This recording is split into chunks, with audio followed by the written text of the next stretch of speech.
Mummy जी, चाय ले लीजिए।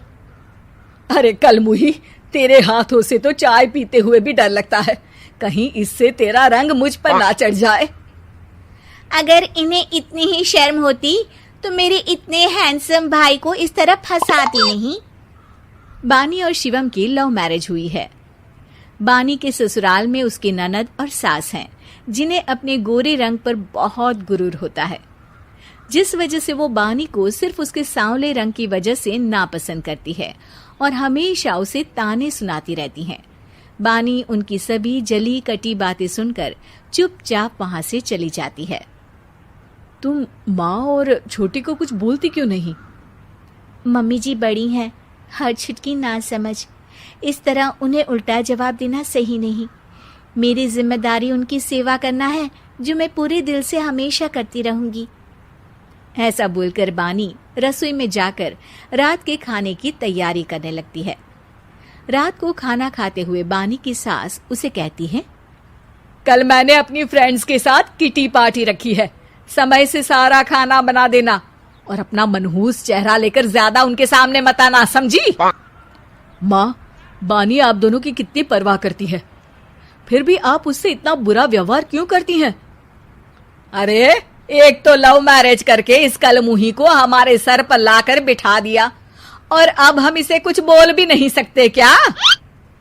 भैया तो इनकी तरफदारी करेंगे ही, आखिर इन्होंने पूरी तरह उन्हें अपने वश में जो किया है।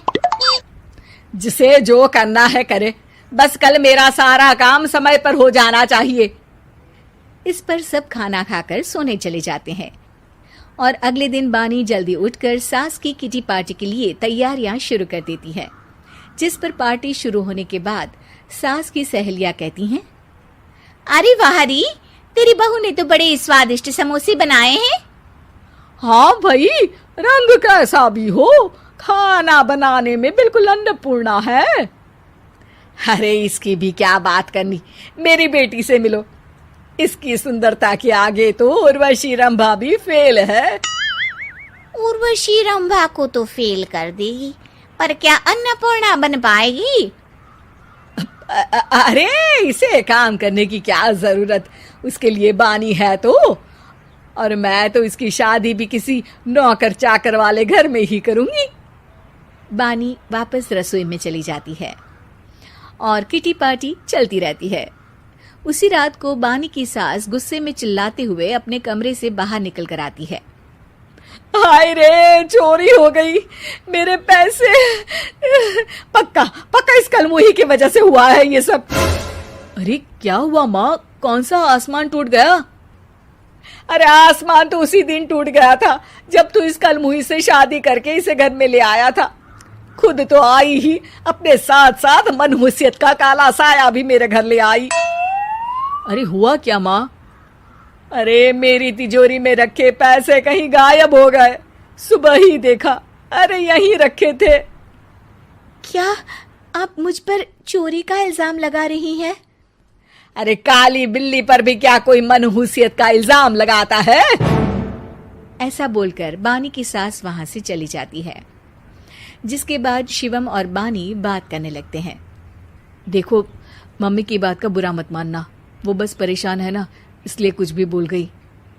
वो परेशान नहीं, मुझसे नफरत की वजह से ऐसा बोलकर गई हैं। उन्हें मैं हमेशा एक आंख नहीं सुहाती।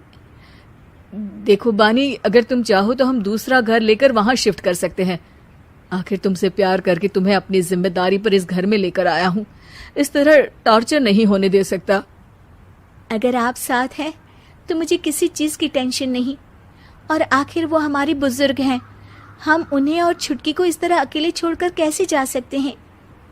इसके बाद बानी भी अपने कमरे में चली जाती है और अब हर रोज उसकी सास की तिजोरी से पैसे गायब होने लगते हैं। इसी तरह कुछ समय बीत जाता है और वो हर बार हर चीज का इल्जाम बानी पर लगाती है, पर बानी कभी कुछ भी नहीं बोलती।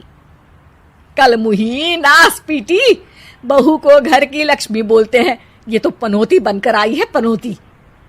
एक रात बानी की सास को आधी रात में प्यास लगती है, तो वो पानी पीने रसोई की तरफ जाती है। तभी उसे अपनी बेटी के कमरे में कुछ आवाज सुनाई देती है। हाँ हाँ, मैंने मम्मी की तिजोरी से हर रोज थोड़े थोड़े पैसे निकाल कर हम दोनों के लायक खूब पैसे इकट्ठे कर लिए हैं। और मम्मी आज तक उस सब के लिए भाभी को ही जिम्मेदार समझती है। तुम बस जल्दी से आकर मुझे यहाँ से ले जाओ और हम कहीं दूर जाकर शादी कर लेंगे। मम्मी को कुछ पता नहीं चलेगा, सब मुसीबत खत्म। अपनी बेटी की ये सारी बातें सुनकर बानी की सास भौंचक्की रह जाती है और अपने कमरे में वापस चली जाती है। जब अगली सुबह बानी सास के कमरे में आती है, मम्मी जी, क्या बात है, आज आप कमरे से बाहर ही नहीं आई? आपकी तबीयत तो ठीक है ना? क्या छुटकी कमरे से बाहर आई या तुम उसके कमरे में गई? नहीं नहीं, क्यों, जाना है क्या? मैं अभी चली जाती हूँ। नहीं, कोई कहीं नहीं जाएगा। इस पर वो बानी को साथ लेकर कमरे से बाहर आती है, जहाँ शिवम भी होता है। वहां उसकी सास बोलती है, छुटकी मेरी तिजोरी के सारे पैसे लेकर अपनी माँ के बारे में कोई ख्याल करे बिना किसी लड़के के साथ घर छोड़कर चली गई। और बहू, तुमने मुझ जैसी सास की सेवा करने के लिए अपने ही पति के साथ दूसरे घर जाने से मना कर दिया। मैंने हमेशा तुम्हारा रंग देखा अच्छा ही नहीं, जो मेरी सबसे बड़ी गलती है। मुझे माफ कर दे बेटा। और इसके बाद बानी की सास कभी अपनी बहू की तारीफ करते थकी नहीं।